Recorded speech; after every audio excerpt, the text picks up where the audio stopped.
It's wonderful. Good morning po sa atin pong lahat. Morning, good morning. Sana naman pong mapagpalang umaga sa atin pong lahat at maging po sa atin pong sumusubaybay doon po sa FB Live. Good morning din po sa inyo at maging sa Pilipinas kung kayo po ay na nakikipanood, pagpalain ka ng Panginoon at sumasa inyo po ang banal na Espiritu sa umagang ito. Praise God. And this month, as we are preparing for the Palm Sunday and the Resurrection, so most po mga kapatid ay ating po pinag-aralan in the preparation of the Holy Week. So makita niyo po ang ating pong ay about the suffering and the death of our Lord Jesus Christ. Okay. So, sa umagang ito po mga kapatid is what occupies our minds. Ito po ang tanong ko sa bawat isa sa atin. Ano po yung laman ng ating kaisipan paggising natin sa umaga?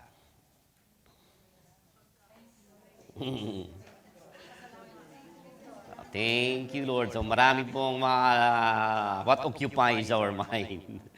Paggising natin sa umaga, set na po yung ating kaisipan na ay patungo sa trabaho. Rush!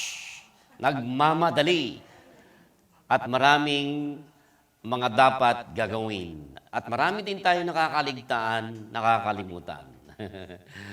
So what is our greatest goal and aim in life? Why we do rush? Pagdating ng rush hour, nagmamadaling pumasok, nagmamadaling umuwi. Papasok pa lang, iniisip na yung pag-uwi. Diba? Papasok pa lang, iniisip na ano ba lulutuin mamayang hapon? Ganun na kaagad. So, if we are going to sum up what our life is all about in one word, what would be that word sa isang salita? Okay? What would be our life? Dahil minsan nagkakaroon po tayo ng pagmumuni-muni, reflection. Ano ba talagang buhay? Welcome po. Welcome po. Praise God. Oh, okay. Ano ba talaga ang buhay? Okay. Sa Apostol Pablo, tingnan po natin, sa Apostol Pablo ay dinefine niya yung kanyang buhay. So, doon po tayo ikot sa ating pong pag-aaral. For the Apostle Paul, the word that was Christ, the word was Christ. Sabi niya, ang pamagat ng ating pag-aaral, dyan po, for to me, to live is Christ, and to die is gain. Medyo ang mamatay ay pahil sa'yo. Diba? To die is gain. Pakinabang ba ang makamatayan? So in Philippians chapter 1, verse 21, sinabi ni Apostol Pablo, at ito po ang pamagat ng ating pong pag-aaral. To live is Christ, and to die is gain. Verse 21 hanggang 26, sa sulat ng Apostol Pablo sa mga taga-Pilipos. For to me, to live is Christ, and to die is gain. At doon ko po hiniram ang pamagat ng ating pong pag-aaral. Salamat sa Apostol Pablo, hindi na kailangan akong mag-isip, yan na lang. Diba? To live is Christ, and to die is gain. Verse 22. Okay. Nilagyan niya ito kung bakit niya sinabi ito. If I am to go on living in the body, which is this physical body, this will mean fruitful labor for me. Yet, what shall I choose? Ano bang pipiliin ko? Mamatay ba o mabuhay? Mamili kayo. Gusto niyo pang mabuhay? Oh.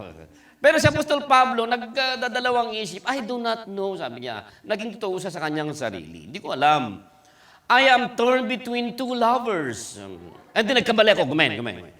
I am torn between the two, whether life or death. Yun po ang kanyang Okay? I desire to depart from the physical body and be with Christ. Kasi meron po siyang nararanasan. Okay? Meron siyang kahirapan dito. Kaya, I want to die and be with Christ. Yun ang kanyang panalangin. Which is better by far. At mas mainam ito kapag nakay Kristo na ako. Okay, mamamatay. Yun ang kanyang lalangin. But, verse 24, it is more necessary for you that I remain in the body, sa kanyang physical na pangatawan. Convinced of this, I know that I will remain. Ngayon, na-convince ako na that I will remain in my physical body. And I will going to continue with all of you for your progress and joy in the faith. Remember po, sulat na Apostol Pablo sa mga taga-Philippians. Kaya ito po ay ini-encourage niya na magkaroon sila ng aim o layunin sa buhay na mabuhay man ay nakay Kristo kayo. Kung mamamatay man, ay kapakinabang ito. Okay? Sino bang handang mamatay? Wala pa. Tuloy po natin yung pag-aaral natin, okay? And I will continue with all of you for your progress. For your progress. Para magprogreso ang inyong pananampalataya na may kagalakan, enjoying the faith. So, that through my being with you again, your joy in Christ, Jesus will overflow on the account of me. See? So ginamit ng Panginoon sa Apostol Pablo para magkaroon sila yung kanilang pananampalataya ay lumago. So salamat ngayon sa ating pong binasa ngayon at magbibigay naman ng encouragement sa atin to give an excitement again. Tutuloy po natin yung ating excitement. Amen? That we are in Christ. To live is Christ and to die is gain. Tayo pa'y manalangin naman namin Diyos. Salamat po sa umagang ito. We are excited again na malaman po, Panginoon, ang layunin ng buhay na ito. Na hindi lamang kami, O Panginoon, gumigigising sa umaga na walang patunguhan. You give us purpose, O Father God. May we know that again this morning. Continue po, Panginoon, na ipadarama mo ang pagmamahal niyo sa amin. Na hindi kami po, Panginoon, na walang direksyon. Binigyan niyo kami, O Panginoon. At itong layunin na ito ay maganap po, Panginoon, sa aming buhay. Lord God, remind us again, Lord God, ng buhay na ito, O Panginoon, ay may saysay. Sa pangalan ni Jesus, anoint each and every one, anoint your word. May it be, O po, Panginoon, na magbigay po, Panginoon, God naman ng kapangyarihan sa aming buhay upang ipamahagi din namin po, Panginoon, sa mga hindi nakakakilala sa inyo. O po, Panginoon, this is the purpose that we come to know you. In the mighty name of Jesus, we commit ourselves unto you. Amen, amen, amen. Okay. Remember po, mga kapatid, kung ano po yung kalagayan ng Apostol Pablo, kaya nung sumunod siya, nasa kulungan po siya. Okay?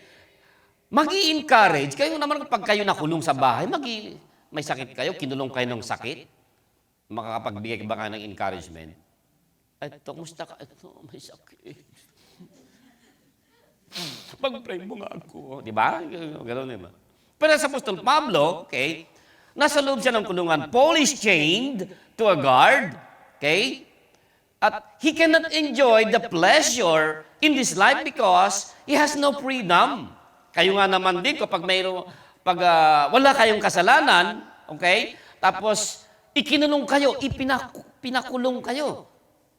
Tapos, ang ganda niyong ginagawa ninyo, tapos kinulong kayo, hindi kayo malaya, tama? Nandun lang kayo sa ng bahay. Kung kayo nga ay kinulong ng sakit, hindi nga kayo masaya, di ba? Nasa loob ng bahay. Okay. Is this, kayo magtatanong, ito ba ang buhay? Pinaratangan ako, ganito, tapos ikinulong pa ako, maganda naman ang ginagawa para sa Panginoon. Nagpupuri nga ako, nag-aaral ako pa sa salita ng Diyos, ibinabahagi yung salita. Tapos, ito ba ang buhay? Ito ba ang sukli ng buhay? Maaari niya siguro sisihin ng Diyos.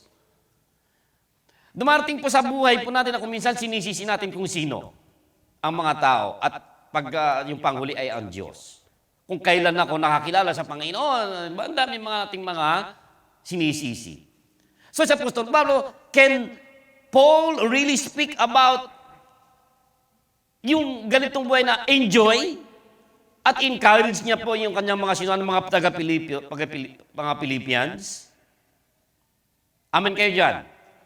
Are you living or are you dying, Paul? Maaring tatanungin natin, Apostol Pablo. Yet, the Apostle says, I am living. I'm alive, still kicking and giving you encouragement. Kaya sumulat po siya. Ngayon, sa umagang ito, pinapag-aralan natin to encourage us again. And the Apostle's life, nakita niya dito na ang buhay ay na kay Kristo. Ang purpose and meaning sa buhay na ito ay na kay Kristo. Kaya sinabi niya, for to me to live is Christ, and to die is gain. So ito po yung kanyang purpose, layunin. Jesus, Jesus is the apostle's life. The Lord was at the beginning of His faith. In the beginning of faith, bago niya nakilala ang Panginoon, bago niya at the road of Damascus, okay, napapag-aralan niyo doon sa the Holy Spirit, di ba? At the road of Damascus, nakilala niya ang Panginoon kasi siya po ang persecutor eh. Diba? Pumupunta siya sa gobyerno, pumupunta siya sa immigration. Pahuli natin yung mga sabi niya siguro. Umihingi ng permiso sa gobyerno para anong gagawin? To persecute the Christians. Pero na-encounter niya, nag-appear ang Panginoon on the road to Damascus. Hindi po siya Paul dati. Anong pangalan niya? Saul. Ang pangit ng pangalan, Saul. Saulo, sa Tagalog. So the Lord was also continuing in His life. There was a never day in which sa Apostol Pablo, hindi niya narasan ng presence ng Panginoon at the moment nung binago siya ng Panginoon. From Saul to Paul. See? So there was a never day the Lord wasn't with him. The Lord was also at him even unto the end of his life hanggang sa kamatayan. So each day, sa Apostol Pablo, naranasan each second of his life, naranasan niya na malapit ang Panginoon at ang presensya ng Panginoon na kahit doon po sa kulungan ay malakas din ang kanyang pananampalataya. Bakit? May inspiration siya. Sino ang kanyang inspiration? Tama, si Jesus. Jesus was the inspiration of his life. Bakit ako nagtatrabaho? Jesus. Where does it go? My money for Jesus. See? What dominated his thoughts and actions? Jesus. And the Lord gave him a meaning life. Purpose. That's why, habang bata pa tayo mga kapatid, know our purpose. If you do not know the purpose, parang wala kayong direksyon, hindi nyo alam po mga kapatid bakit gumising ka sa umaga. Which was to preach, alam na Apostol Pablo, ito yung pagkatawag ko. He was also the strength of his life. Nandun siya sa kulungan, manghihina, manlulumo, pero hindi. Christ was all sufficient for him.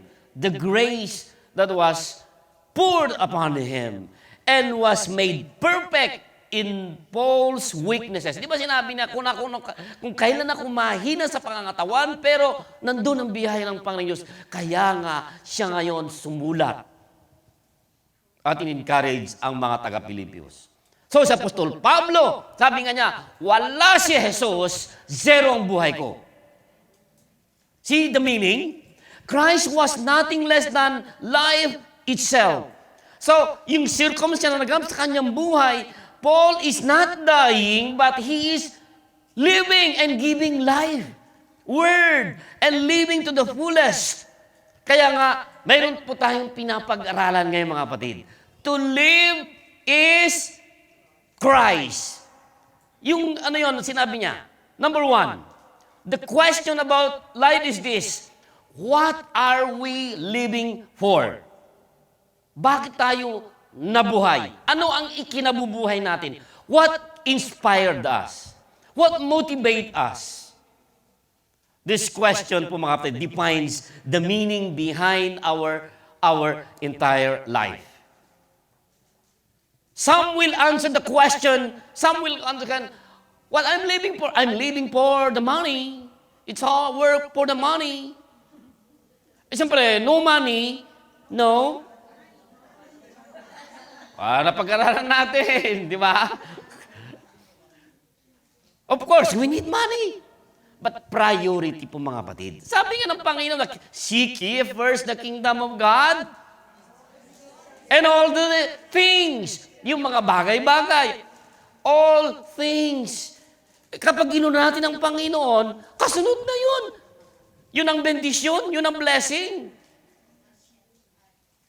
Okay? So, napaganda po mga yung mga others, yung mga iba naman po, what are they seeking? Ang meaning ng life, hindi natin alam. But a true believer should reflect the proclamation of Paul na sinasabi, I am living for Christ. And when we can say, I am living for Christ, we have a purpose. I am living for Christ.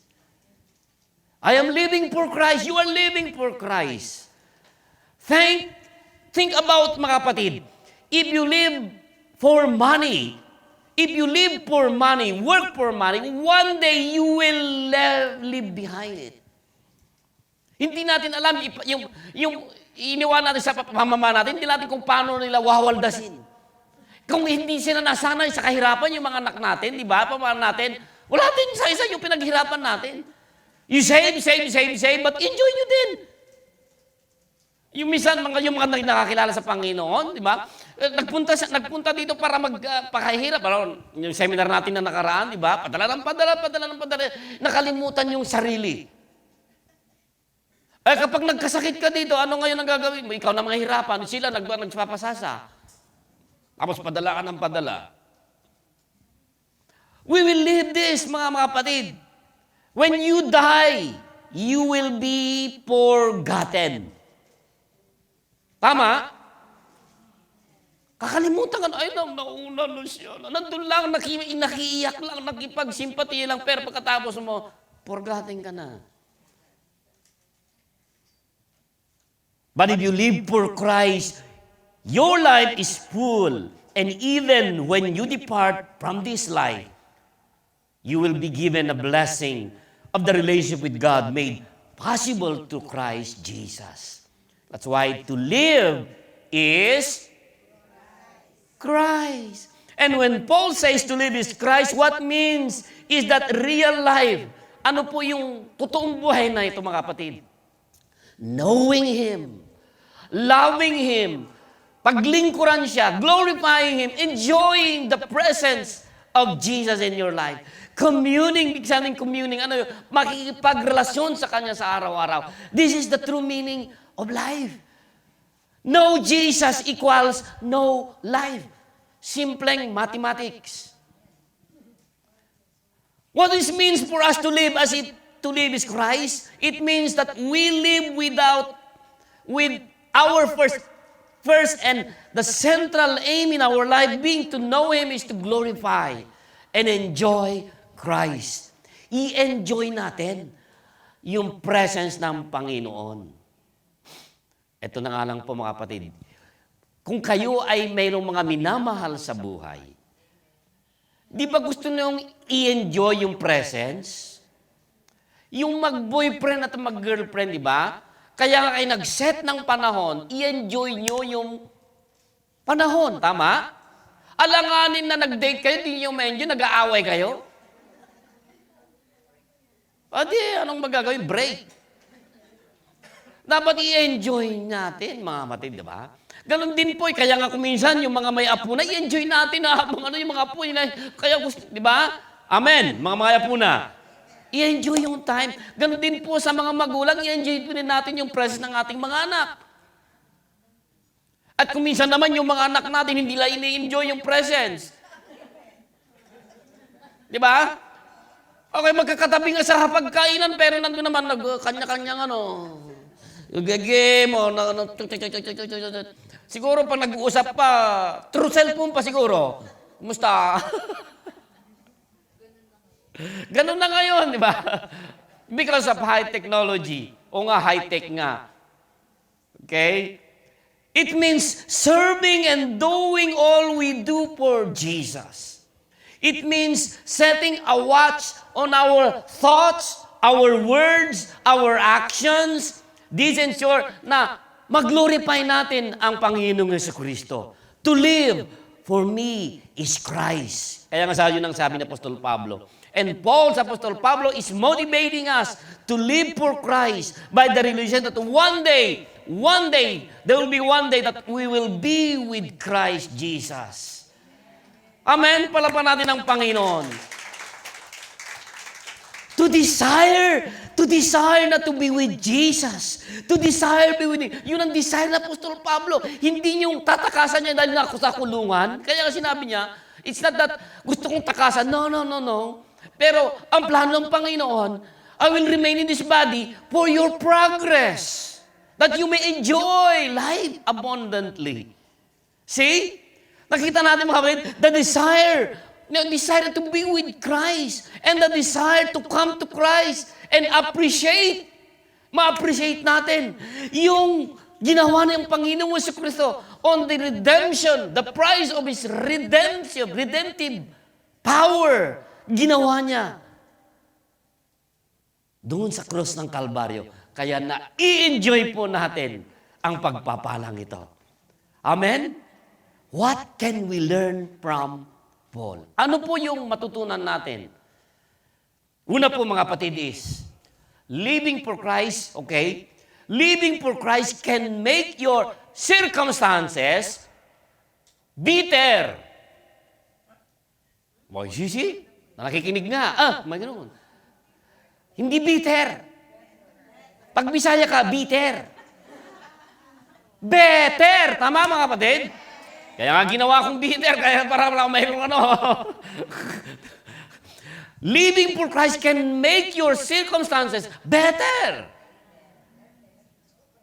As we come to see, mga kapatid, itong binabasa, ito sa Apostol Pablo was in prison, na habang sinusunod niya, his life was not going good, and he was beaten, doon pa sa di ba? Both physical, siyempre, pag naapektuhan yung physical natin, di ba? Naapektuhan din yung damdamin natin. Lalo yung mga maramdamin. Maraming mga madamdamin. Pero yung buhay ng Apostol Pablo, yet, when defined, kung dinifine nito, this man's life was easier to tell everyone about the Lord's goodness, the Lord Jesus, that he encountered in the road to Damascus. This was my life already. I am going to tell that Jesus is good. That even when life is very, very harsh, maaaring itong nararanasan nyo, ang buhay naman to napaka-harsh. But God is always good. Amen. Amen. Palampakan natin ang Panginoon. And even in the possibility of death, kasi nandun kalagayan ng Apostol Pablo, kamatayan yung naghihintay. But nakita na, Paul found meaning life. But that meaning and value can only be beneficial when it is given for the service for the Lord. Pag may value ang buhay po natin, mahalaga ka sa Panginoon. Kaya yung ginagawa natin na paglilingkod sa Panginoon, may value. Amen. Purihin po ang Panginoon.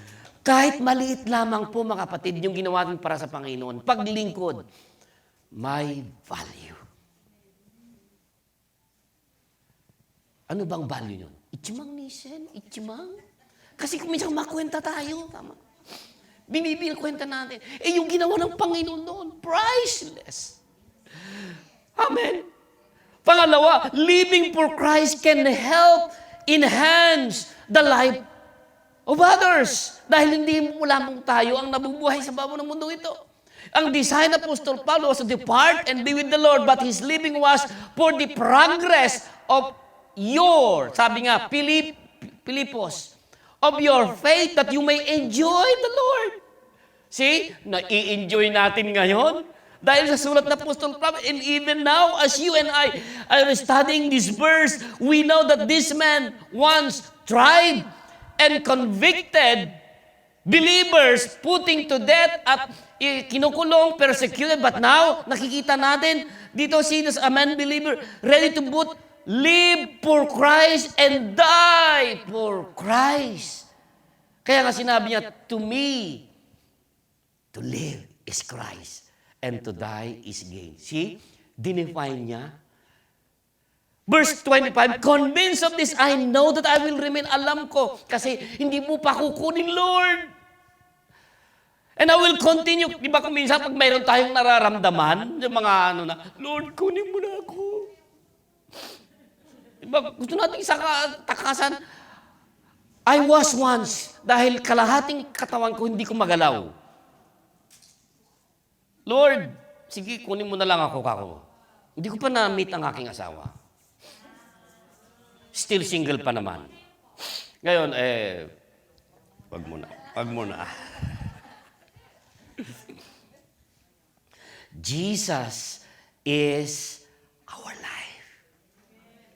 To live is Christ. The thing that excites us and turns us on is the thing that really is buhay. Kaya may buhay po tayo. Amen? Sa case na Apostol Pablo, si Kristo ang kanyang buhay. Christ excited him to make his life worth living. Our life is not divine. Ang buhay natin hindi na-define kung anong kaganda yung gadget na mayroon po tayo. iPhone 7? Wala na yun, di ba? Kapag may iPhone 7 ka, hindi ka tayo masaya eh. Gusto natin iPhone 15. Tama? iPhone lang ba? Yung iba naman? O kaya pag... Ano ba yung mga laruan natin na gustong-gusto natin na hindi naman natin masyadong ginagamit? Mga bag ba? Mga sapatos ba yung laruan natin? Na kung minsan hindi naman natin sabay-sabay maisuot.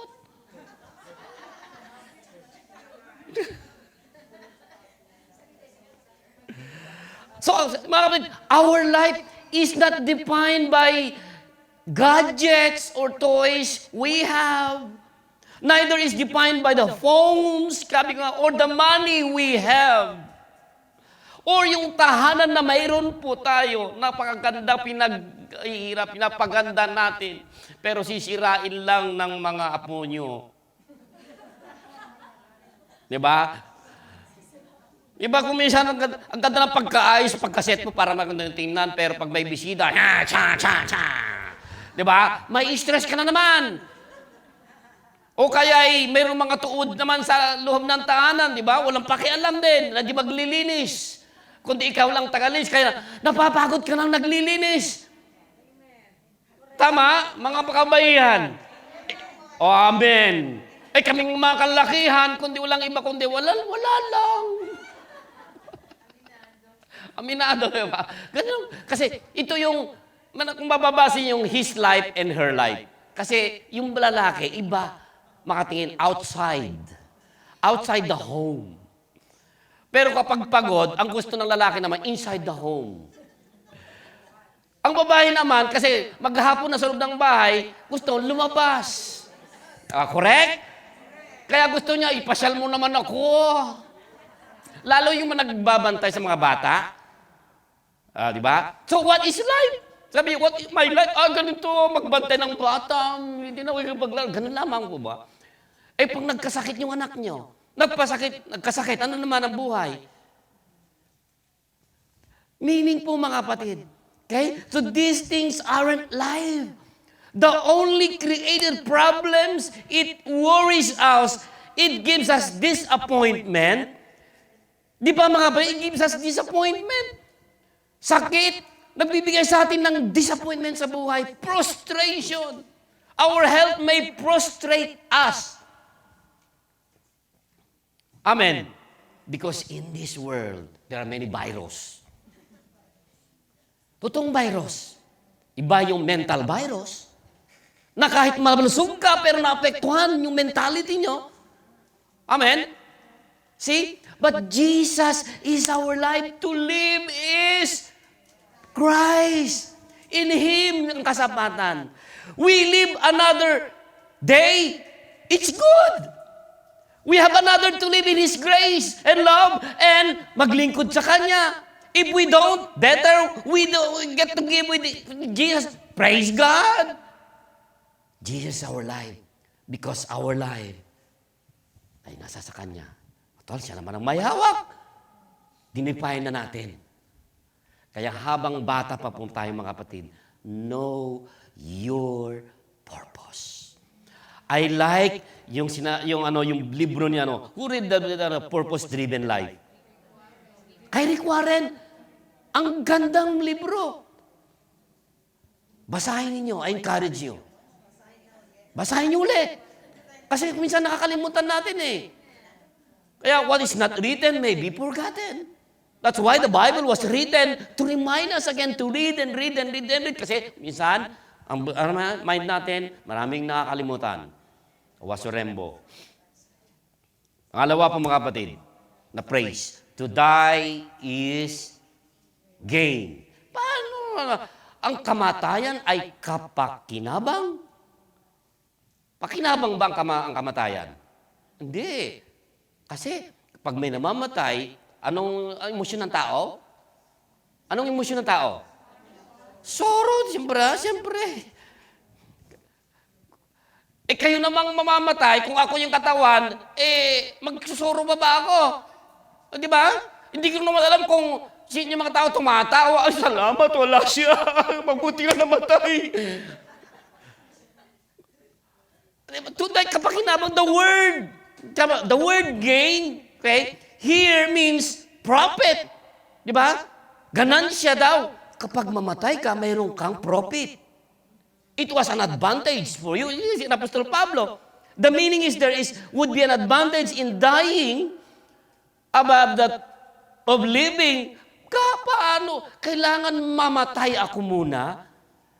See, yun yung logic ko minsan na interchange natin kasi sa Apostle Pablo, nagkakaroon siya ng argument sa kanyang pangatawan pero ipinapaliwanag niya ito. Amen? Itong importanteng benefits na naranasan ng Apostle Pablo, personally, ngayon isinare niya sa atin, binabasa natin ito. To die, it means, mga kapatid, how would it be to gain is to die? What advantage? Ano bang advantage natin? Sa Apostol Pablo na ngayon, sinabi niya dito, dahil yung kanyang kalagayan, maaaring, siyempre nagre-reason yung kanyang mind, mas maganda, mamamatay na lang ako. Dahil, na kay Kristo siya. Alam niya yun eh. Di ba? Dahil meron siyang nararamdamang sakit eh. Hindi lang personal, physical, kundi yung kanyang kalagayan na nakulong, it will be gain for a Christian to die. Ito ngayon po mga kapatid. Una is, you will be then freed from sin, sa kasalanan. Kailangan muna mamatay tayo sa kasalanan para ma-enjoy natin yung freedom. Nakuha pa natin mga kapatid. Para ma-enjoy natin yung freedom from sin. Kailangan, kaya nga sabi ng Apostol Pablo, ibilang nyo ang inyong sarili na patay sa kasalanan para makalaya po tayo. Amen? Because in heaven, there will be sin no more. Wala nang kasalanan doon. Dito, nagwo-worry tayo dahil, gagawin ko ba to? May struggle pa tayo kung minsan. Magsisinungaling ba ako? Hindi. Hindi, maliit lang naman. Kasalanan eh. Kaya kung minsan, sabi ako, may white lies. Anong white lies? May black lies. Ano yung black? Kuto.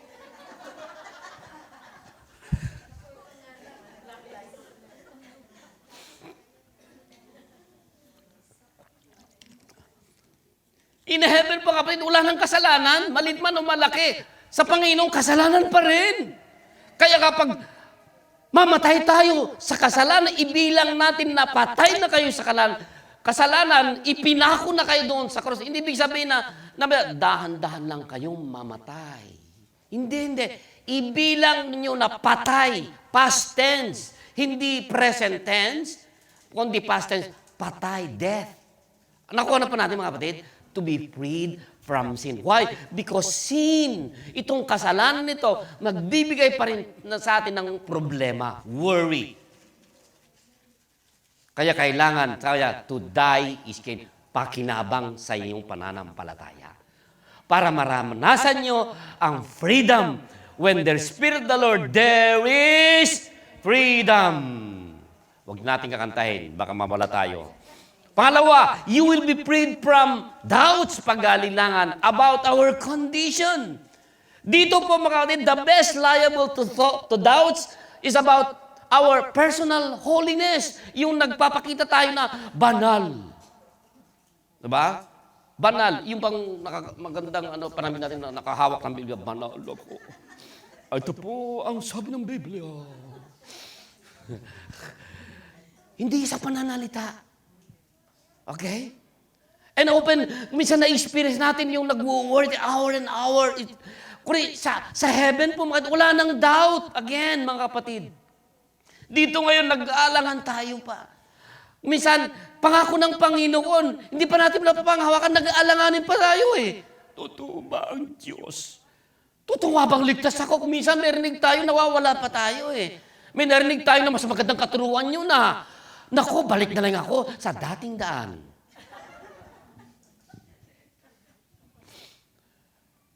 Alam nyo na nga ang tunay na daan. Lilihis pa ba kayo? Amen? Ang tunay na daan ay na kay Kristo. Amen.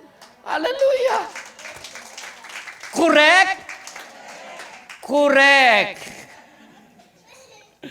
You will be freed from suffering.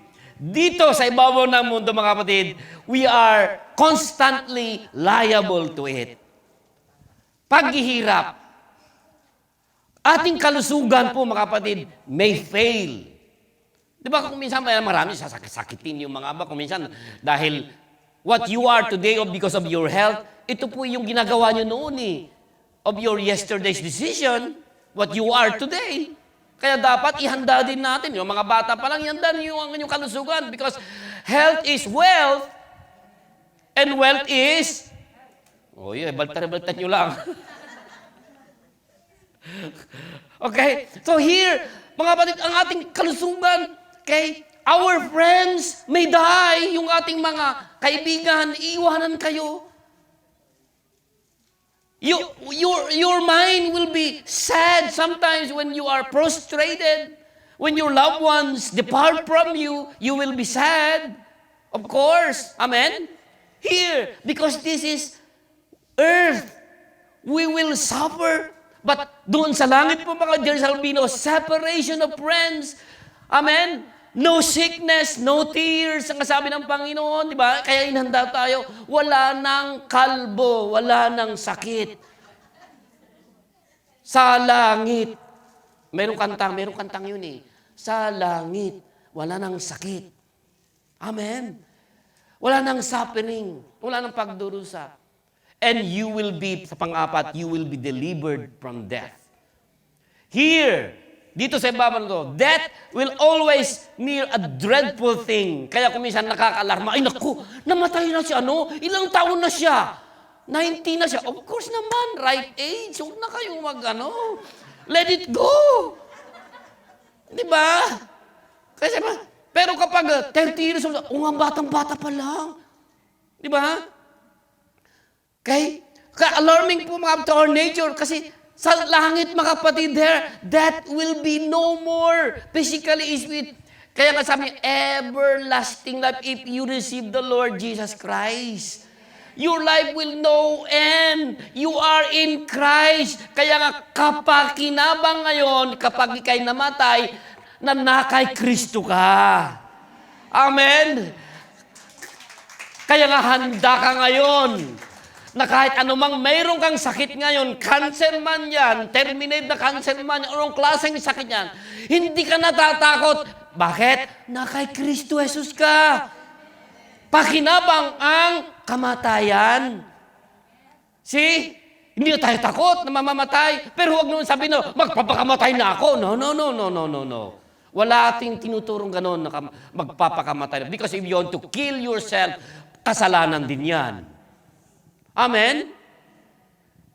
So, no face will ever turn pale. Wala na yung namumutla. Ay, naku, kapag may namumutla, namumutla ka nga. Naghihinga lang na baka minsan, na-alarma tayo eh. But in heaven, there will never be sound. Wala na po. In heaven, wala nang funeral procession. That you will going to write your sympathy. Pag wala, dito pa lang kapag mayroong mga, hindi man lang nakisimpatiya, wala man lang minsan, walang nag-message, nagkakaroon ka pa ng sama ng loob. Pero doon po mga kapatid, wala nang funeral procession. Wala na. No more cremation. Tama mga kapatid. Let us read this po mga kapatid sa panghuli. Kasabihan. For to me, okay, bilang nyo sa ating sarili, for to me, live is like money. And to die is to leave it all behind. Tama? Naman natin lahat. For to me, to live is fame. To die is to be forgotten. For to me, live is power, life is power, and to die is to, mawawala lahat. Kung namatay, biglang namatay yung presidente, di ba? Meron ba siyang kapangyarihan? Bakante kapangyarihan. But we must echo po mga kapatid po. You sinulat Apostol Pablo dito that we're going to have the joy in spite of our circumstances and difficulties in life. If we are going to share this po mga kapatid, and for the furtherance of the gospel, dahil hindi lamang po tayo ang nakatanggap ng pagpapalang to. The purpose and meaning of life. Na sinabi ng Apostol Pablo, anong pamagat? For to me, to live is Christ, and to die is gain. Pagpalain ng Panginoon. Hallelujah. Purin po ang Panginoon. Hallelujah. Tayo po ay tumayo lahat. Dakila ka. O Panginoon, glory to Jesus. As we reflect on ourselves, God begins, He is the author and the perfecter, or is the beginning, author of your life.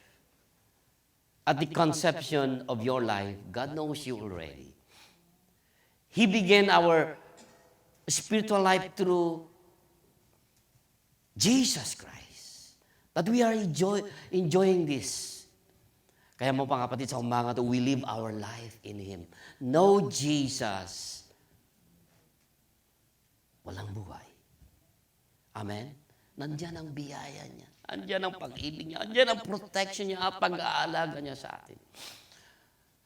Huwag natin sayangin ang biyayang ito. He is with us every step that we take in this life. And let us reflect the goodness of God. Let us close our eyes at tingnan natin po mga kapatid na siya lamang po ang inspirasyon ng buhay po natin. Motivation of our good works. And He is the meaning of true life. The reason we get out of the bed every morning, mga kapatid, is hindi yung magpahinga, but to rest in Him. Bakit po mga kapatid? We live for Him. We live our lives in service to Him and to tell others that God is good. At ang kaligtasan na kay Kristo, hindi lamang po tayo mga kapatid. Why do you come into contact with this Word of God and other person? Dahil may purpose ka. Jesus ang kalakasan po natin sa lahat ng araw-araw. Yes, living for Christ, it is very important po mga kapatid. And the meaning of life. And dying for Christ ay makita natin na pribilehiyo ito sa paglilingkod niya. Po, Panginoong Diyos, patuloy niyo ihanda ang aming pong buhay po, Panginoon. Yes, there is life after death. You give us meaning in this life. Na kung wala kayo po, Panginoon, maaaring hindi namin alam ang tinatahak namin. Salamat po, Panginoon, dahil biniyahan niyo kami ng magandang biyaya through your Son, Jesus, that we are enjoying this life. Dapat kami po, Panginoon, ang nagbubunyi, nagpapasalamat sa kabutihan mo. Natatamasa namin ang pagpapala na hindi yung mga hindi nakakilala. Hindi kumikilala na kayo ang tagapagligtas ng aming buhay.